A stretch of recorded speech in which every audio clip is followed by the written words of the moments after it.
Je crois que c'est bon, je suis en ligne. Bonjour, je reviens donc ce soir pour vous faire une manucure.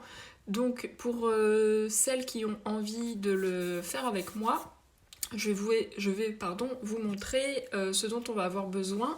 Donc il va y avoir, désolé ça sera écrit à l'envers, un émollient pour ramollir vos cuticules. Vous aurez aussi besoin d'un repousse cuticule ou d'un bâtonnet en buis si vous n'avez pas, comme ceci, d'une lime à ongles, d'un petit coton, et vous aurez besoin aussi d'une huile pour les cuticules, et ainsi qu'une crème pour les mains.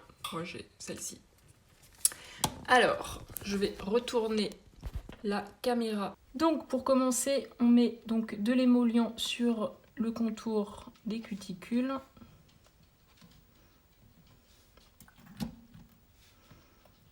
Hop. Donc moi je mets l'émollient sur tous les doigts, comme ça chaque doigt a le temps d'agir, on va dire. Et donc on va repousser vraiment doucement les petites cuticules. Donc c'est surtout les petites peaux mortes qui sont sur l'ongle. L'idée c'est pas d'y aller comme un barbare, vous y allez vraiment tout doucement, en une fois ou deux.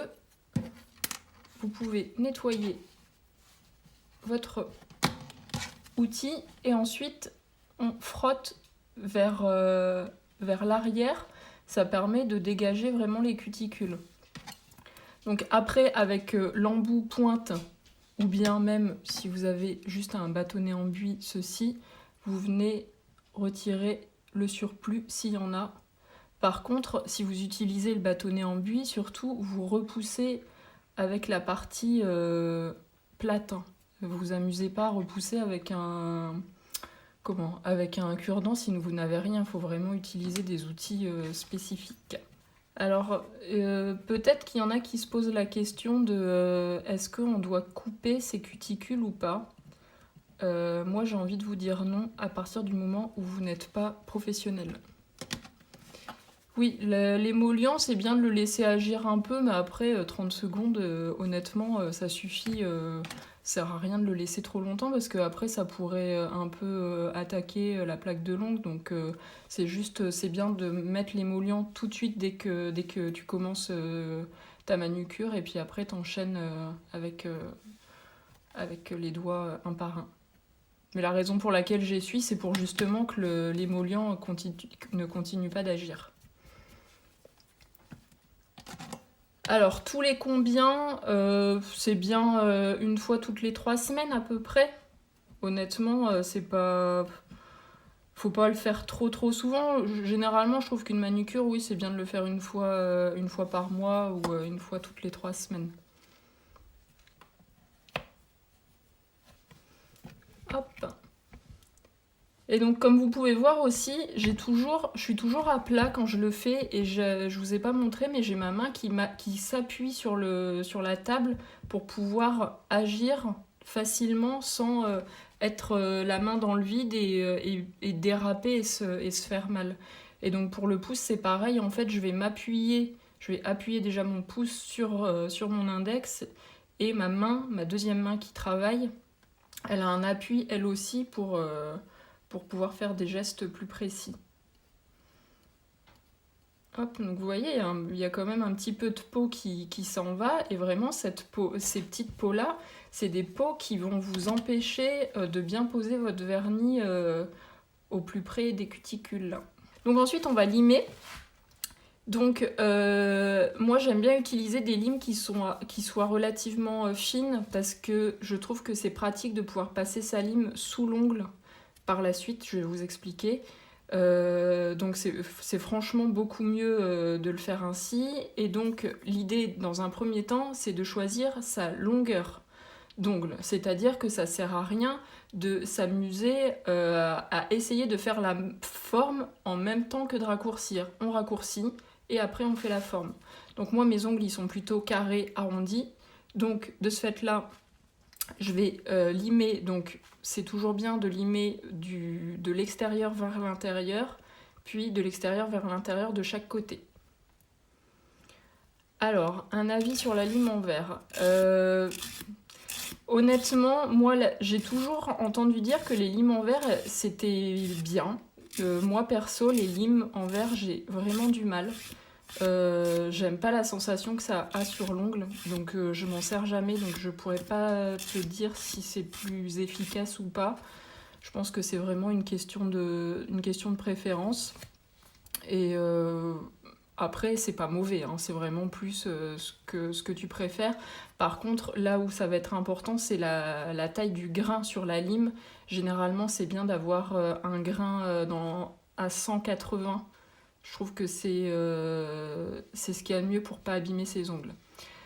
Donc vous voyez, donc, je lime du coin vers le milieu, puis du coin vers le milieu de l'autre côté. Donc dans un sens puis de l'autre. Et ensuite, donc là, ma longueur, elle me convient. Il y a parfois un petit peu ce qu'on appelle de la dentelle sous l'ongle. Et donc, ce qui est bien, c'est de venir avec un petit bâtonnet en buis ou son repousse cuticule, de venir chercher un petit peu cette dentelle et de la relimer du bas vers le haut, pardon, pour la retirer. Hop. Donc ça, vous pouvez le faire après. Hein. Moi, j'aime bien le faire en allant, mais... Et donc après, comme j'aime bien que mes ongles soient arrondis sur les côtés, là, je vais faire la forme. Donc, on va limer. Et donc, je passe un petit peu ma lime en dessous. C'est pour ça que je vous dis, moi, je préfère que les limes soient plutôt fines qu'épaisses. Ah bah, Fanny dit qu'elle préfère la lime en verre. Donc, vous voyez, c'est vraiment une question de préférence.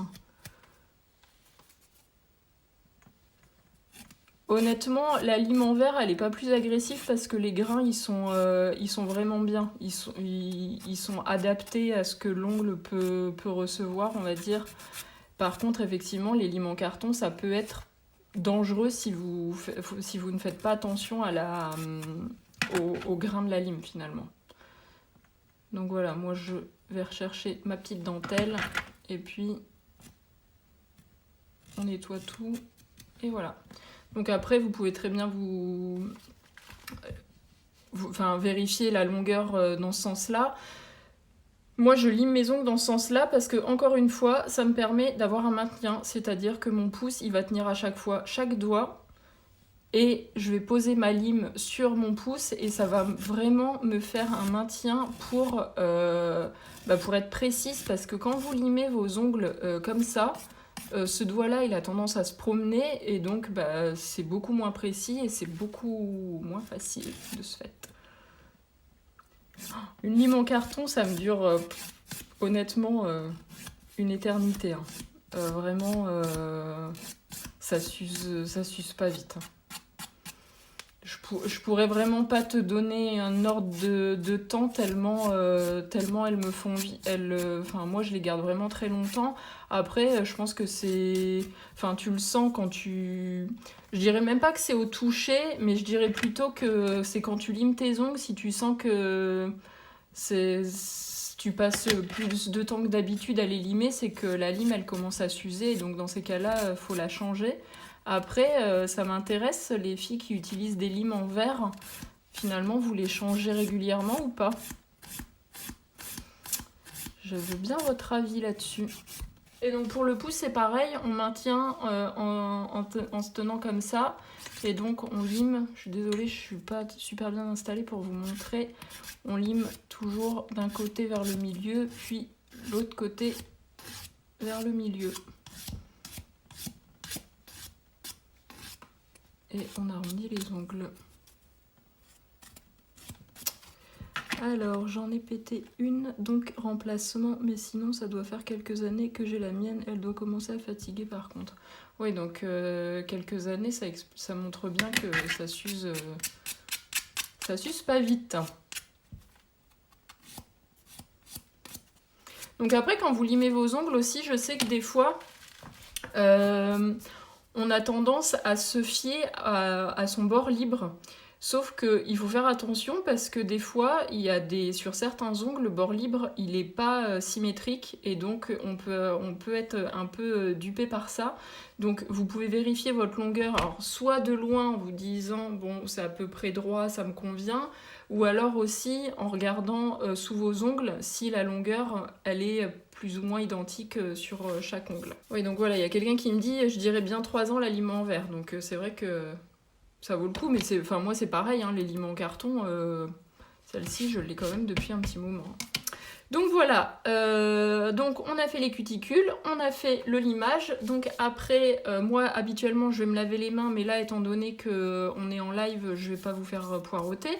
Donc on va passer déjà à l'huile, finalement c'est assez rapide. Alors il faut savoir que là on est sur une manucure vraiment basique et classique et que je vais pas poser de vernis juste après.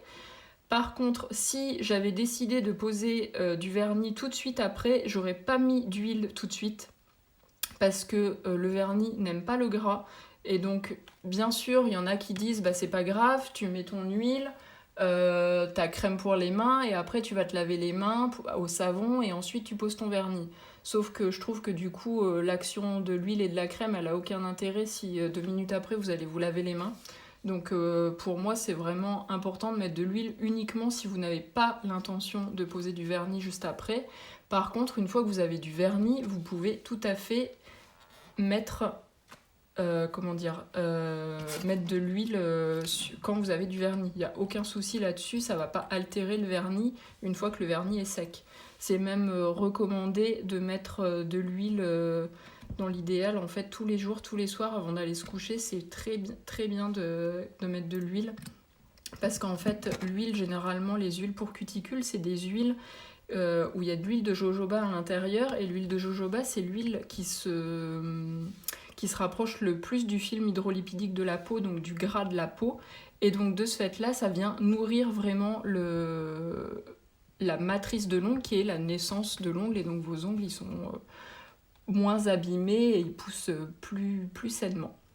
Donc pour l'huile, moi ce que je fais, c'est que je fais des massages circulaires tout autour de la cuticule. Je lime aussi la plaque de l'ongle et un petit peu en dessous pour nourrir vraiment l'intégralité de l'ongle. Et vous voyez, l'huile, elle pénètre très vite et après on n'a pas les mains toutes grasses.